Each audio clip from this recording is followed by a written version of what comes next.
Sri Joseph Vijay எனும் நான்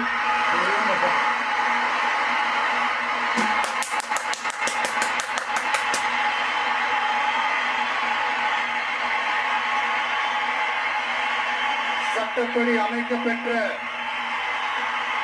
இந்திய அரசியல் அமைப்பின்பால் உண்மையான நம்பிக்கையும் மாறா பற்றும் கொண்டிருப்பேன் என்றும் இந்திய நாட்டின் ஒப்பில்லாத முழு முதல் ஆட்சியையும் உரிமையையும் நிலை நிறுத்துவேன் என்றும் தமிழ்நாட்டு அரசின் முதலமைச்சராக உண்மையாகவும் உளச்சான்றின்படியும் என் கடமைகளை நிறைவேற்ற